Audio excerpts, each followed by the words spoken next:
Bienvenue dans l'Africa Newsroom, votre émission de débat et d'analyse en cette semaine spéciale Gabon. Le dossier du jour s'intéressera à l'opposition politique du pays qui part divisée à l'élection présidentielle face au président candidat à sa propre succession, Ali Bongo. Et puis au sommaire également de cette émission, ce n'est toujours pas validé par le Conseil constitutionnel, mais la Sénat les a communiqués ce matin. Il s'agit des tendances de l'élection présidentielle béninoise et le Premier ministre sortant Lionel Zinsou et l'homme d'affaires Patrice Talon s'affronteront lors du second tour. Et puis année 2016, année électorale chargée pour le continent africain puisque le Congo lui aussi s'apprête à désigner son président. Le pays est actuellement en campagne électorale. Ils sont avec nous autour de ce plateau pour en débattre. À ma gauche, il s'agit de notre invité qui est président du Conseil gabonais du patronat. Il s'agit de Monsieur Evouna. Bienvenue parmi nous.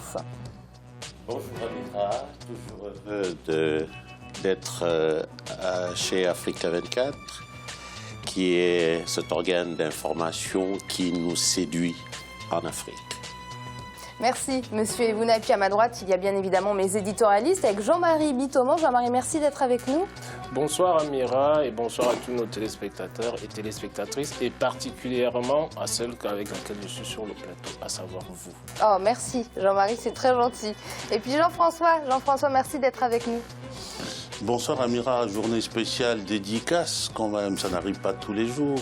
Nous ne sommes hommes que par les femmes qui nous ont donné leur amour pour nous construire. Donc on dit merci à nos grands-mères, nos tantes, nos femmes, nos amantes. Et puis surtout, on dit merci à Amira.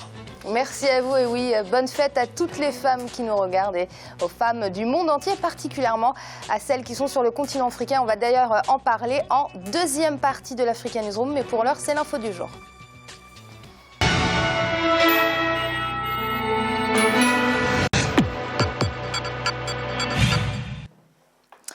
L'affiche du second tour de l'élection présidentielle béninoise est connue. Elle a été communiquée par la Sénat ce mardi matin. Le Premier ministre sortant, Lionel Zinsou, arrive en tête, suivi par Patrice Talon. Les deux hommes s'affronteront dans les urnes le 20 mars. Rappelons tout de même que ces tendances doivent encore être confirmées par le Conseil constitutionnel. C'est un reportage de notre correspondant Lefty Onou. Le verdict provisoire du premier tour de la présidentielle du 6 mars 2016 est connu ce 8 mars 2016 à Cotonou. 48 heures après le scrutin, la Commission électorale nationale autonome Sénat a rendu public les grandes tendances de ce scrutin conformément aux prescriptions du Code électoral. Ce résultat constitue le point de la compilation des dépouillements effectués dans l'ensemble des 546 arrondissements du territoire national. Ainsi, les suffrages exprimés au plan national placent Lionel Zinsou en tête de peloton, suivi de Patrice Talon et Sébastien Germain à Javon. Sébastien Germain à Javon, 693 492 voix, soit 23,03%. Lionel A. L. Zinsou Derlin, 856 218 voix, soit 28,44%. Pascal Jean-Irénée Koupaki, 176 286 voix, soit 5,85%. Patrice G. Talon, 746 798 voix, soit 24,80%.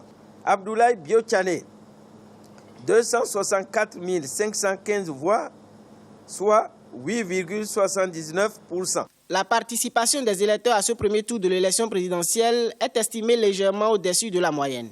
Nombre d'inscrits, 4 702 168. Suffrages exprimés, 3 10 888, hormis les bulletins nuls.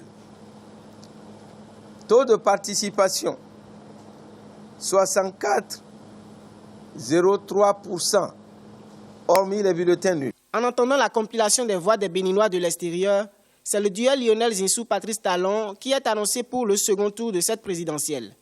Rappelons que les suffrages recueillis par les candidats ont été communiqués par les différents coordonnateurs d'arrondissement au moyen d'un système de transmission vocale téléphonique informatisé et sécurisé mis en place par la Sénat. Jean-Marie, est-ce une affiche qui vous surprend? On pouvait quand même plus ou moins s'y attendre. Je pense que l'élection est pratiquement conforme aux projections qui avaient été faites avant le déroulement effectif de l'élection.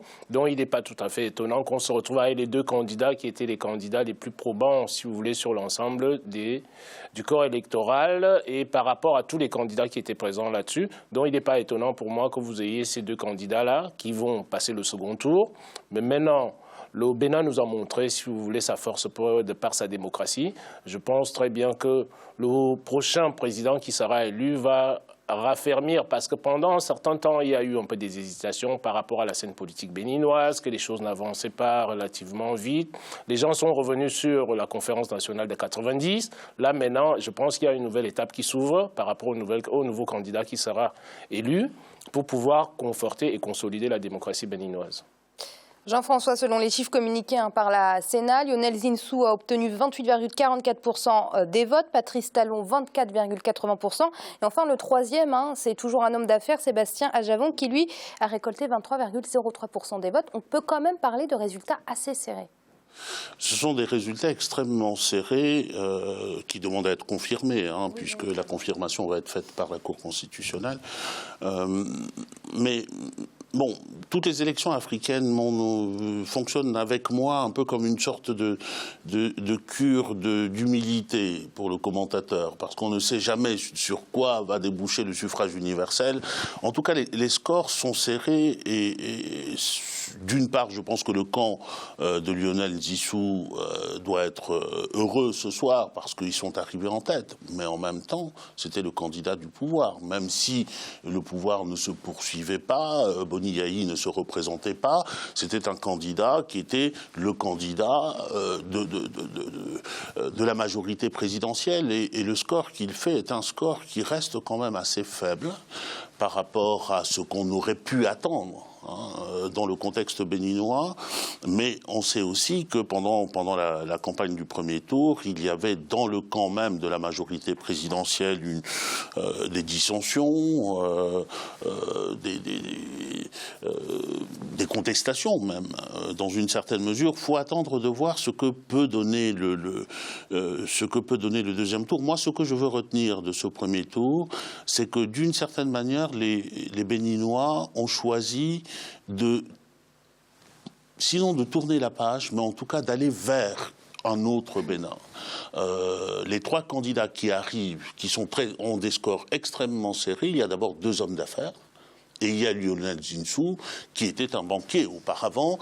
Et je crois que ça, c'est un message quand même assez important pour l'avenir du Bénin.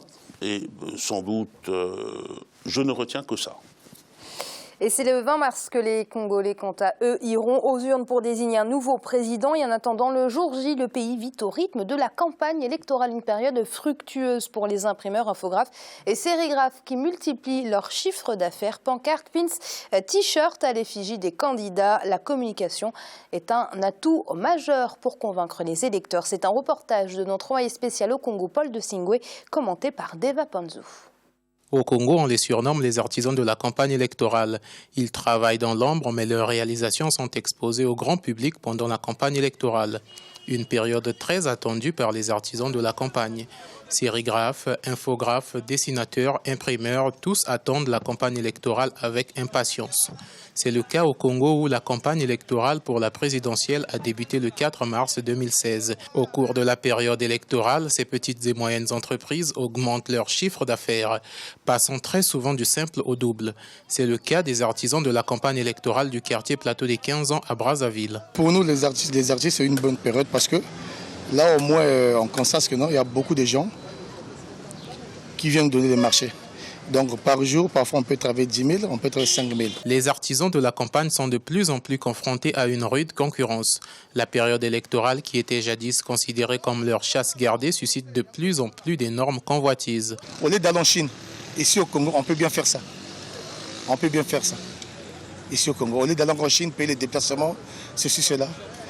Le Congolais est là pour ça, il est bien formé, il est qualifié. Donc, je conseille à tout Congolais, au lieu d'aller en Chine, on préfère faire ça ici au Congo, dans notre pays. Si les artisans de la campagne électorale se plaignent, c'est parce que les grandes imprimeries du Congo s'intéressent elles aussi désormais à la campagne électorale. C'est le cas de cette imprimerie située au cœur de Brazzaville, la capitale. Ici, tout est mécanique, la production se chiffre en milliers et les machines tournent 24 heures sur 24. Depuis que nous avons commencé, les machines ne font que travailler 24 heures sur 24. Non-stop, comme on peut le dire. Toutes les machines, y compris les machines d'impression en t-shirt, les machines d'impression à bâche, surtout les machines à impression à bâche, qui sont vraiment très mobiles, routiles, et puis bon, ça fait que travailler pour produire vraiment les bâches, des grandes bâches que vous voyez à la cité affichées. Commençons ici à Brazzaville, tout à l'étendue, toute l'étendue du pays. Au Congo, pendant la campagne électorale, la production des t-shirts, affiches et banderoles se chiffre en millions. Un business rentable à Brazzaville, la capitale, mais beaucoup moins dans les petites contrées. Jean-François, la communication, le marketing, ça joue plus qu'on ne le croit sur la victoire d'un candidat. Ça joue plus qu'on ne le croit, mais peut-être aussi que ça joue, dans certains cas, moins qu'on ne peut l'espérer. Surtout quand on est candidat, il ne faut pas tout tabler sur la communication.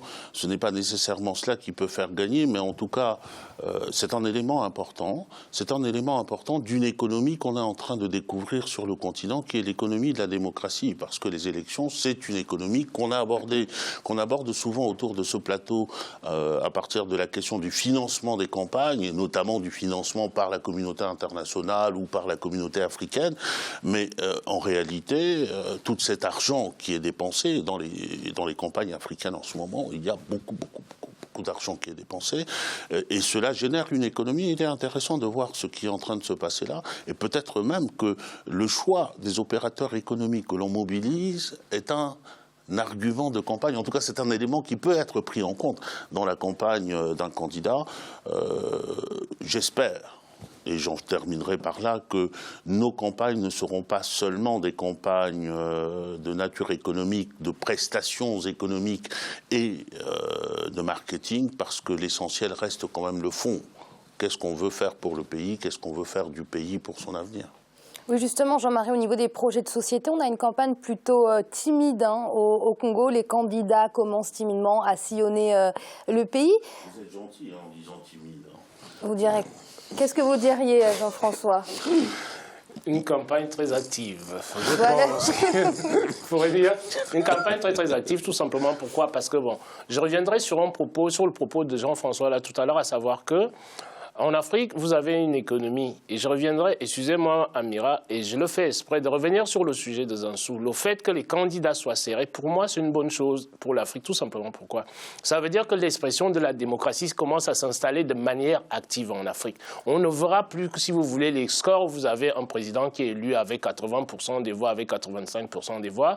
Donc je pense que... KO, hein. Il reste les premiers coups KO dont nous faisons la théorie sur le continent. Exactement, les premiers coups KO, justement, la dernière fois, j'en ai parlé avec Amira, on en a parlé d'un qui n'a pas eu lieu. Donc, ce qui veut dire que c'est le jeu de la démocratie qui s'installe dans les scènes politiques africaines. Donc, à partir de là, pour moi, c'est un signe avant-coureur qui est très, très positif par rapport aux économies africaines. Moi, j'aimerais plus voir les présidents qui sont élus avec 80% des voix en Afrique. Donc, pour en revenir, si vous voulez, à l'économie dont on parlait, de l'économie de la démocratie dont parlait Jean-François, effectivement, la communication a une dimension qui devient de plus en plus importante, tout simplement pourquoi? Parce qu'il y a un défaut dans dans nos élections en Afrique, c'est que vous n'avez pas de programme, si vous voulez, qui soit structuré. C'est-à-dire que vous n'avez pas une architecture programmatique dont comprennent les électeurs. Donc, qu'est-ce qui se passe? Pour l'instant, les élections, c'est-à-dire, on plonge à peu près sur ce que j'appellerais le marché politique. Sur ce marché politique-là, vous avez une tendance qui va uniquement vers les idées, et vous avez une autre tendance qui reste dans la dimension marketing, tout simplement pourquoi? Parce qu'on sait que cette dimension-là, c'est la dimension la plus avantageuse pour être élu chez nous en Afrique. Tout simplement pourquoi? Il n'y a qu'à revenir en France, vous voyez, 58, De Gaulle a été élu, l'apparition de la télévision et tout ce qui s'ensuit, donc à partir de là, ça donne une autre dynamique. Les idées, si vous voulez, s'effacent un peu au profit du marketing politique, tout simplement.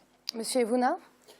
Je pense que la communication en économie, c'est le 7e pilier et elle est très importante. Donc, le marketing qui se fait autour des candidats au Congo, tel que je l'observe, m'amène à dire qu'en réalité, la démocratie dont on parle n'est pas un espace vide.